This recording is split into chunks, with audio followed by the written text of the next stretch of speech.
Yes, the Giants made the big splash everyone was hoping they would make, signing Carlos Correa, but that's not all that they've done this offseason. They've made several moves, including bringing back Joc Pederson, signing Mitch Haniger, and signing a couple of starting pitchers as well. So I'm going to talk about everything the Giants have done this offseason with Sully from Locked On MLB next. You are Locked On Giants, your daily San Francisco Giants podcast. Part of the Locked On Podcast Network, your team every day.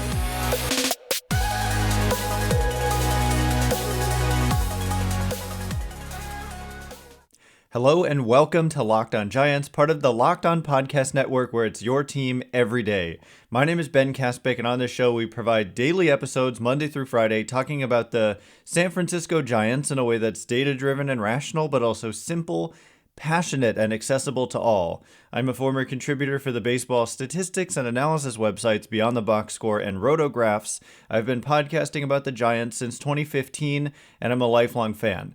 Thank you for making Locked On Giants your first listen every day. We're free and available wherever you get podcasts. And just by the way, starting this week, we're actually possibly going to 3 episodes a week. It could be more if things are happening, but it also could be 3 days a week until pitchers and catchers report. So a couple of months of that. And so, yeah, coming up, like I said, I'm going to be talking with Sully from Locked On MLB, and we discuss not only Carlos Correa to a great extent, but we also talk about the other signings that the Giants have made and why Sully believes, and I believe as well, that overall it's just been a really strong offseason when you combine the depth moves they've made with the big splash they made. But, I mean, some questions about the starting rotation, losing Carlos Rodón. So all of that wide-ranging discussion with Sully is coming up next. So without further delay, here is Sully from Locked On MLB. You know what? It's been an up and down couple of years for the San Francisco Giants. And let's be frank, it's been an up and down weird offseason for the San Francisco Giants. But don't take my word for it. Let's bring in the host of Locked On Giants. That's Ben Kaspick, friend of the podcast. How you doing, Ben? I'm doing great. Got a lot better after they came away with Carlos Correa, but, you know, it's been great. It was you knew they were good, or at least they were making the noise of bringing in a big free agent. And boy, they looked to the biggest free agent, not just in terms of stats and in terms of impact, but in terms of height, where they were the ones playing the most, footsie with Aaron Judge. And there was about a 4-minute window where it looked like, is he going to sign with the Giants? Is he? Because I never thought he was leaving the Yankees. But there was a little bit of, God, this is going on longer than it should. And this weird article came out. Is he going to go to the Giants? And then next, cooler heads prevailed off he came to New York. We are going to get into some of the very good signs the Giants made. But I am curious from your standpoint, what were those about 36 hours where it looked like he might actually be heading to San Francisco feel like on your end? A little bit surreal because they just don't get guys like this. Sometimes they try. Often they don't try. They tried for Bryce Harper, but it would have been the biggest free agent signing since Barry Bonds. And just coming off the season that Judge was coming off of, it would have been absolutely surreal to have the Giants come away with this guy. Yes, there were some possible red flags given that he was going to be 31 years old and you're talking about a long-term deal. But at the same time, this guy just hit 62 home runs. It seemed like the stars could align here because he did grow up a Giants fan. There was that weird article, like you said. And I mean, the whole time we around here thought it was a real possibility, but then it definitely got real serious there in the last 36 hours. And then those fateful 7 minutes between John Heyman tweets were, it's quite a roller coaster. Tell people who are not big Twitter followers, and by that I mean my mom. Tell people what that meant, what the John Heyman tweet thing was all about. So the first thing he tweeted out from the winter meetings where a lot was going down and it seemed like an Aaron Judge decision might be coming any moment, John Heyman just tweets out what he said was Arson Judge appears headed to Giants. And of course, we all knew what he meant was Aaron Judge.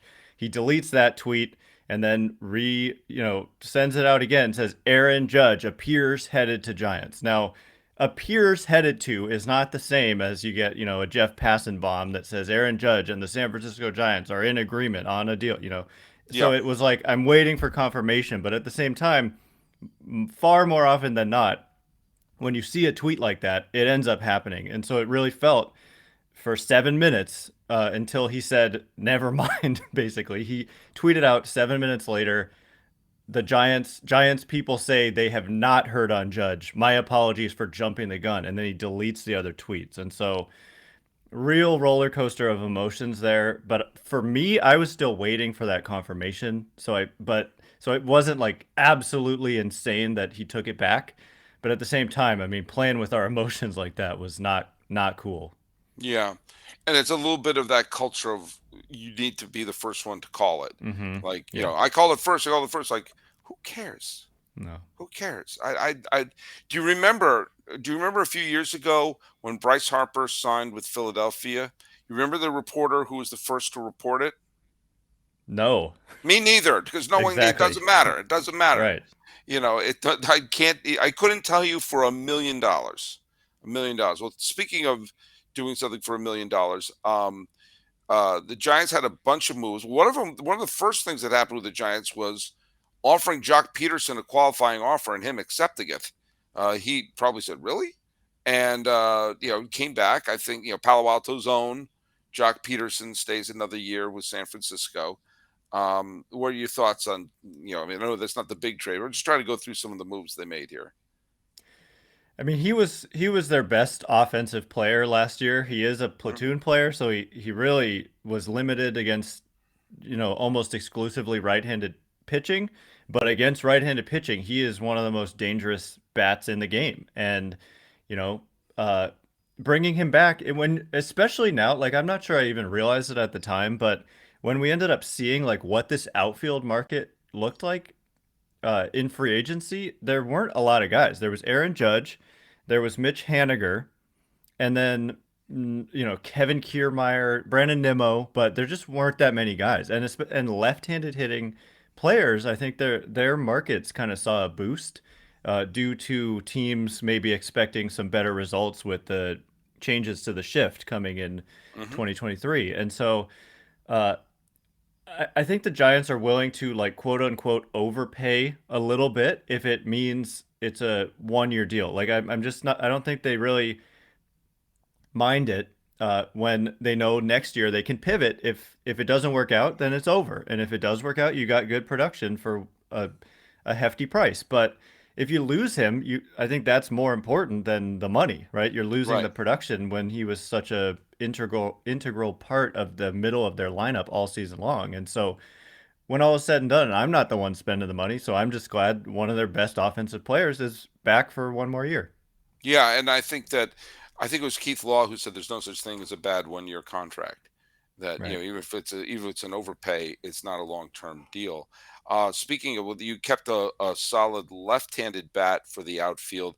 Then you bring in a right-handed bat with Mitch Haniger, where you brought him in where he's not coming off. He's coming off of a year where he didn't play that much, but we all know that when he's healthy, he's a very productive right-handed bat, and I think gives them a little bit of depth. And what I've learned to do with this Giants front office, and you and I have talked about this, and I talked about this with Millard Thomas.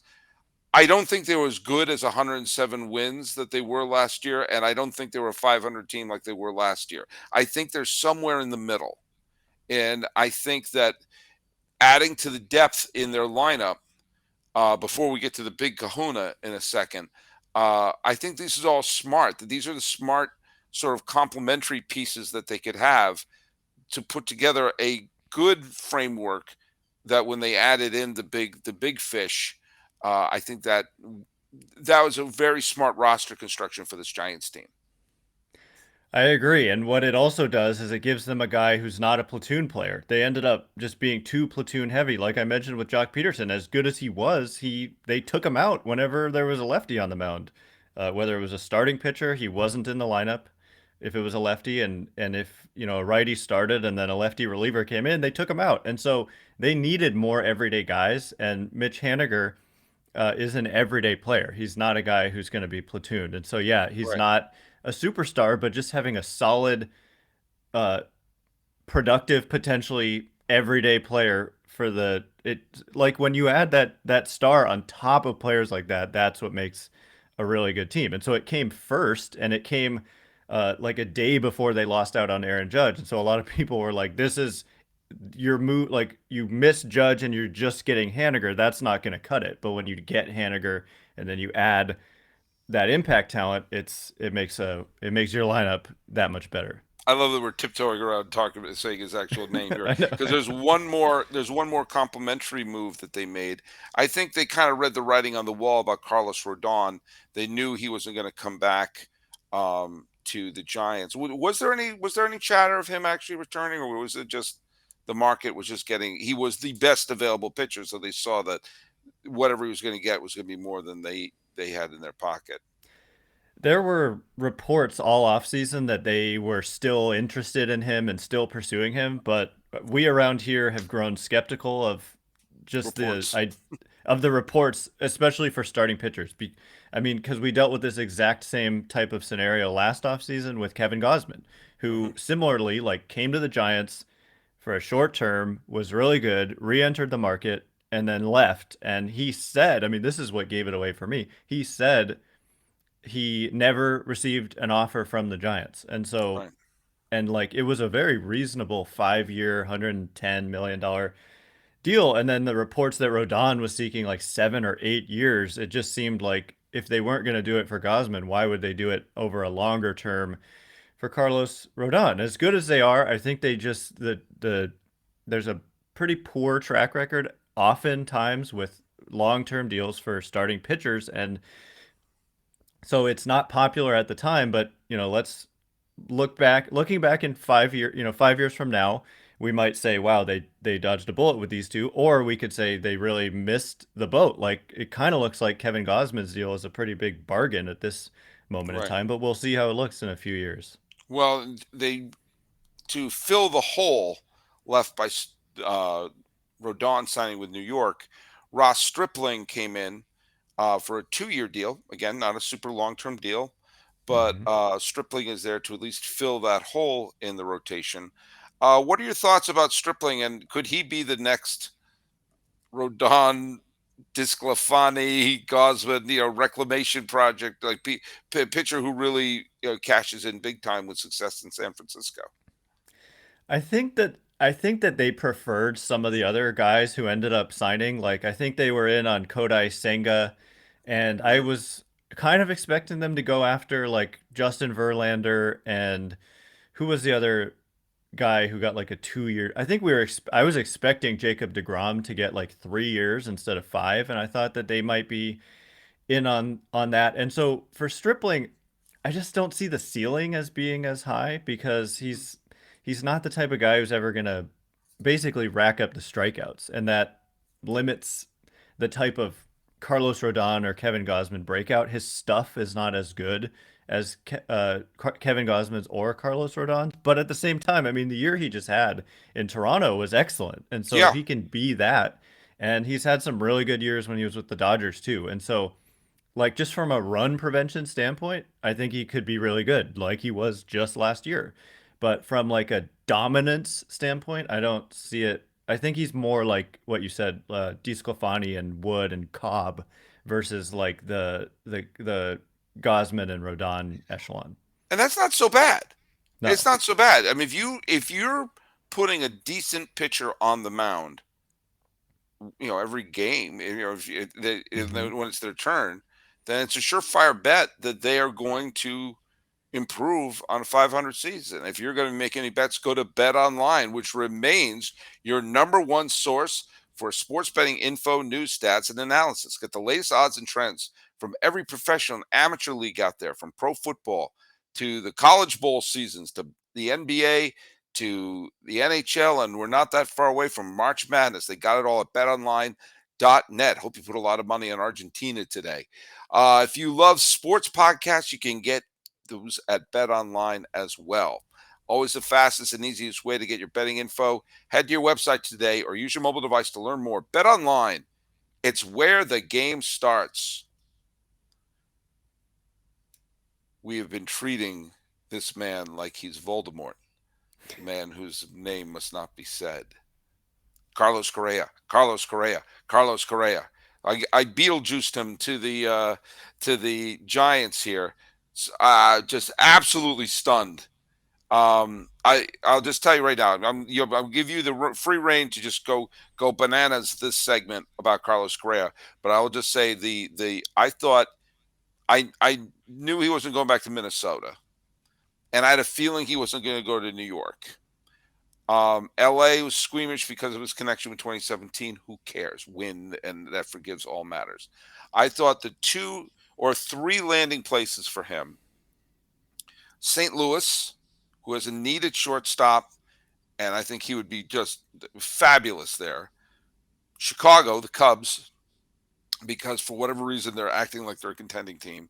But the real team I thought he was going to go to was Baltimore, because they have a lot of young talent. Obviously, they had their first winning season in a while.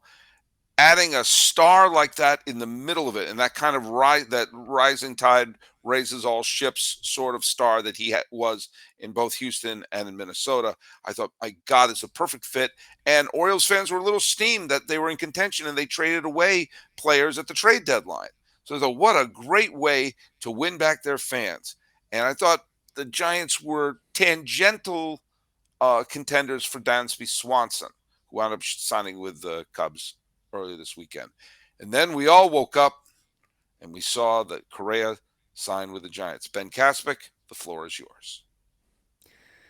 I mean, I felt like they kind of needed to do it, and I think a lot of people did here too, because to go from possibly getting Aaron Judge, which was a very legitimate effort, and I mean, the reports are that they made the offer that the Yankees ended up having to match essentially to get the player. Like, and that offer, $40 million a year, is pretty crazy in a lot of ways. It's a record, and deservingly for Judge. But to go from potentially that to Swanson, who, with all due respect, is about half the player of Carlos Correa, and he got almost exactly half the money over a shorter term, but just they're about the same age. And so people around here, yes, Dansby Swanson is a very good player, but I think Carlos Correa is, on a Hall He's a of Hall Fame, of Famer. He's a Hall of Fame Famer. track. Right. And at this point, at 28 years old, that's the other thing, is the age, and just the year they had, they really found to be unacceptable. And the fans are quite restless here, because even though they won 107 games, I think people in 2021, I think people are expecting that at this point, they're not kind of a team that flirts with contention sometimes. I think the expectation was that, this new front office is not so new anymore. We're going to be going into year 5 under this front office, and they weren't good when the front office took over. And so I think people expected that by now they were going to be perennial contenders. And so after a disappointing year, after Buster Posey retiring, they just don't really have an identity as a team, especially on offense. Yes, you've got Logan Webb. Yes, you've got Camilo Doval anchoring the back of the bullpen. But on offense, it's a bunch of kind of platoon players and role players, and there's really not that impact. And so for Swanson, a lot of his impact is like defense, and I don't know, they just needed that impact. And so this sign that says Carlos Correa season, for those watching on YouTube, was up before they signed him. Like, that's the level of hope and anticipation that they might get this guy was. But at the same time, the Giants have finished second on so many free agents over the years that there was a serious doubt as to whether or not they would actually get him. And so there was a hope, but there certainly wasn't a high level of confidence that they would get it done. It just seemed like even when a player might really want to be here, like we thought, I mean, look, Judge, he had the legacy and the New York and the pinstripes Right. and the Monument Park and all that. But Correa doesn't have that because he left his team, the Astros. They weren't going to bring him back. You didn't mention him. I wouldn't have mentioned him as a fit there because they've got Pena. Yeah. And so he didn't have a team. It was just, I agree with you. I thought the Orioles were a total dark horse for Correa. It made a lot of sense. And their offseason has been disappointing, and they probably should have gone after him.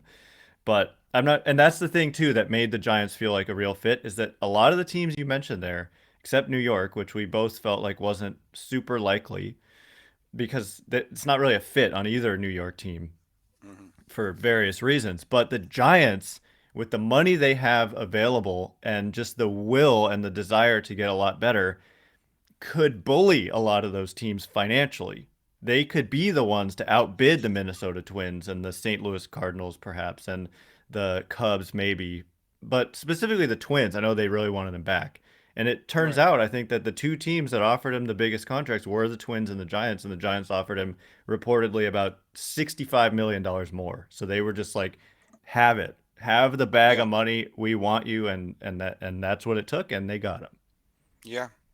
And it's, I mean, Correa in the last couple of years he was with Houston, especially in the wake of the scandal from 2017, showed me a lot that he kind of was the player and the face of the post trash can Astros, who in a way was like, okay, yeah, that happened. Now let's move on. And if you hate us, I don't care. And they got to Game 7 of the ALCS in the COVID year. They got to Game 6 of the World Series in his final year, and he was a huge part of getting there and being the centerpiece. We all thought it was Altuve, and it turns out it was Correa. Now, it's tough for me to say that when he left and the Astros went on winning the World Series, but it turns out they had a wonderful player waiting in the wings in Jeremy Pena.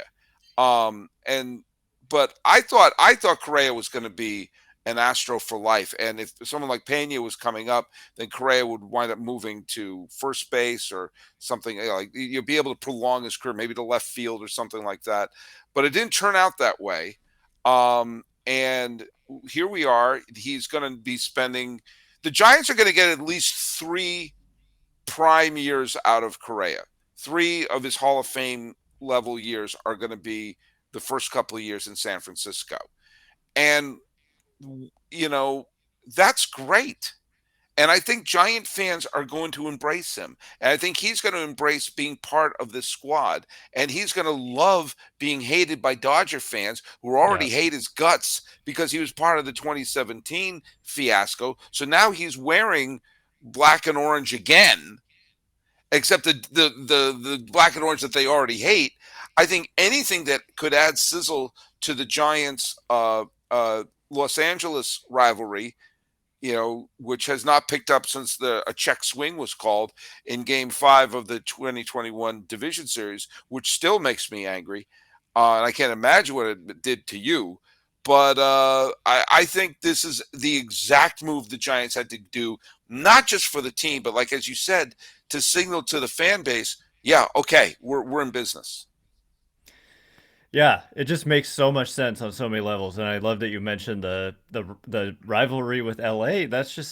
It's great. I mean, and of all the teams that maybe could not sell the fan base on the cheating scandal, but kind of all the fan bases that could say, whatever. It's the Giants because the team that got hurt the most by it is the Dodgers, and so we don't really care. I mean, yes, integrity matters, all that, blah blah blah. I mean, it does, but at the same time, the Dodgers reportedly didn't pursue him, like you said, because of 2017. And for the Okay. Giants, that wasn't really a thought at all. Yeah. And and just going into Dodger Stadium, and he embraces it too. That's kind of the thing. Well, He that's embraces it. that's what I was getting at when I said it was Correa, not Altuve, because the booing and becoming a villain seemed to really bother Altuve. You saw Hmm. how effective he had some really, really rough stretches, especially in the 2020 COVID postseason. But like he had some rough stretches this offseason too, or this postseason as well. But Hmm. Correa kept on hitting. And Correa would do, pointing to the watch. He didn't care if he was the villain. He didn't care Yeah. if he was the heel. And that made me like him even more because baseball needs a heel. Sports need a heel. And I sometimes root for I mean, I always rooted for Bonds, even before he became a Giant when he was kind of this surly SOB and everything like that, because he was a surly SOB who hit the snot out of the ball and did everything great.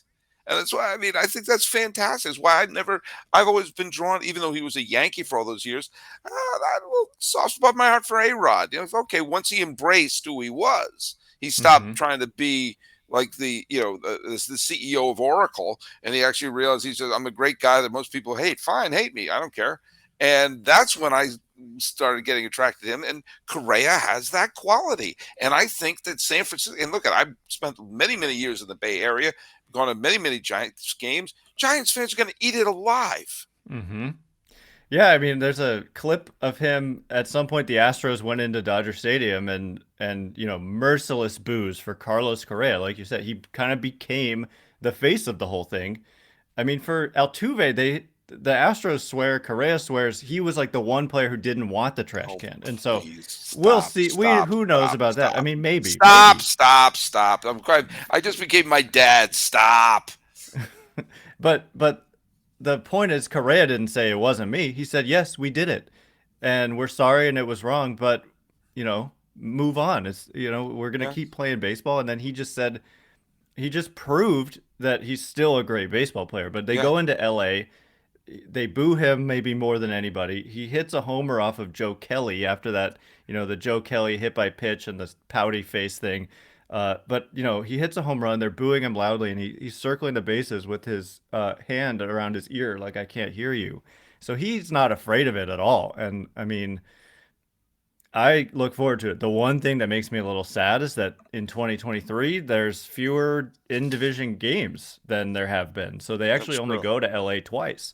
They go for the first time in the middle of June, and then the last time in September. That's it. And so that makes me a little sad. But nonetheless, 13 years of that, and it's great for the rivalry. And the Giants, just as a team, haven't really had that kind of edge. They, their superstar for the last 10 years was Buster Posey, who's just the most humble, kind of away from the spotlight type of guy you could imagine. Yes, he's a competitive guy, wants to win, but he does not play with that edge. And the thing about Correa too, despite all that, he's not known as like a bad clubhouse guy. He's kind of known as the opposite. Yeah, as a leader and someone who elevates players, and mentoring young players, I think, is just slam dunk. Great outcome for the Giants when they really needed it. They've got more work to do, but it's the best kind of move they've made in a long time.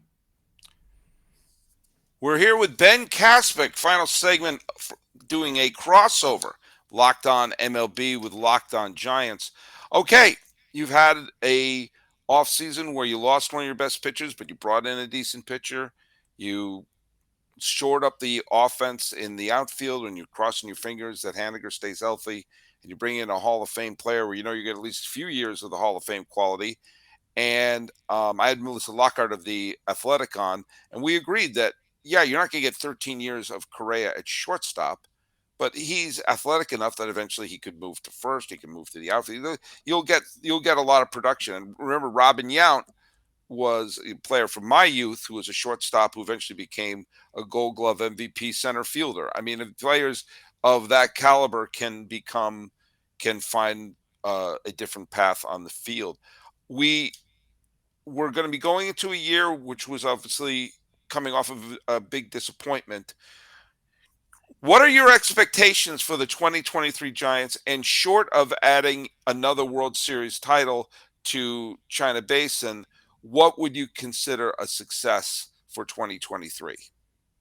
They definitely need to make the playoffs. If they miss the playoffs again, people are going to be super restless again. And it would mean some things have gone wrong, because I think that they've put together a team that, I mean, losing Rodón and then adding Correa, but then adding the other pieces, I think that they're better now than they were last year. But also I agree with you that last year maybe wasn't totally reflective of their talent, and that they should have been better. Their defense was really horrible, like really, really bad in 2022. And so that scares me still, because Correa makes them better, because it actually, Brandon Crawford is expected to move to another position. So suddenly you've got Correa did not have a great defensive year last year, but has historically been really good defensively. And then you move Crawford, so then it helps in that way as well. But I fear that So a disappointment would be if the defense is bad again, and that would probably lead to some bad outcomes because that's really what sunk them last year. But I think make the playoffs, and then if they have another first round exit, I think that in some ways is a success, but then in some ways it's not. And so for me, make the playoffs and win at least one postseason series, and then it would be hard to complain. But obviously, the goal is to win the World Series, and if you don't, you're going to be disappointed. But if you make the playoffs and if you win some playoff series, then other than that, who knows? The playoffs are unpredictable, and it's hard to get too negative if you end up getting eliminated because everybody but one team does. I want to just bring up the Giants' top prospect is Marco Luciano, who is a shortstop, and he is he's slated to be major league ready in 2023. I'm going to say something. I'm of the mindset. I worship at the altar of Dave Dombrowski more than the altar of Billy Beane. You just signed Carlos Correa for a contract that ends at the heat death of the universe, and your top prospect is a shortstop, a major league ready shortstop. Trade bait. He should be trade bait. He should be someone who's brought up to the majors, showed that he can play in the majors, and then dangle him for whatever need. Now it's unclear of what the need will be. It might be for a pitcher, might be for another bat.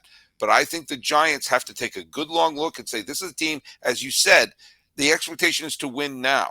And if their top prospect is a guy who's a major league ready shortstop, and there's several teams who are salivating for a major league ready shortstop, I think the Giants should be big. I'm drooling. That's how much I feel this. They should be big time players in a midseason move, and they have a a player who could potentially be major league ready at shortstop that some teams should covet. I think that I'm saying I'm not sure what the biggest holes are yet. They should keep him in their back pocket. Go to the season and say, what do we need? What do we need? And like a magic eye drawing, when you stare at it long enough, it'll become clear. And I think when they do that, the Giants should be in a position to make a blockbuster deal to push them into the postseason this year. I think you're right. And specifically about Luciano, there's a couple things. He had some like setbacks with a back injury this year, so it delayed him. So he's not quite ready yet. And the other thing about Luciano specifically is that scouts have for a long time believed that he's actually not going to stay at shortstop and that he's destined more for like third base or the corner outfield. And so that could solve some problems if you want him as part of your team long term. But at the same time, they are in a position where like his stock is down because of those injuries, and he's really young still. He's been in their system for a long time. They signed him when he was like 16 or 15 or something like that. And so he's been here forever, and yet he's just 21 years old. But this is the first offseason where I've talked about it. Giants fans at large have talked about it as potentially having Marco Luciano as trade bait. And, Brian Reynolds has been mentioned as a possible fit because the Giants still need an outfielder.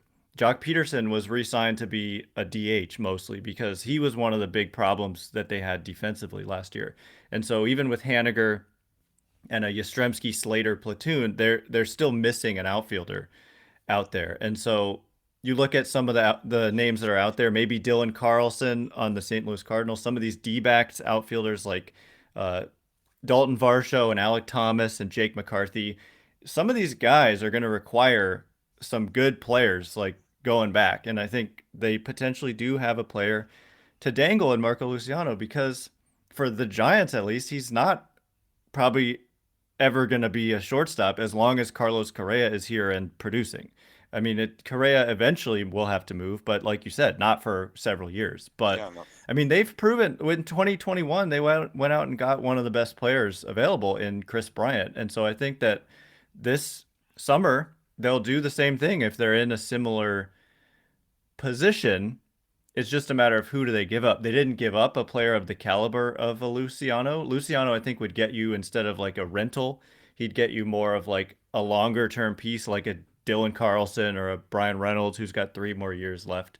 But it is the time to consider it. But at the same time, it's tempting to be like, well, I mean, the Giants had Brian Reynolds and they traded him for Andrew McCutchen, and then Reynolds turned into what he turned into, and McCutchen was, didn't really move the needle for him. And so you got to be careful, but Yeah. it's definitely something to think about.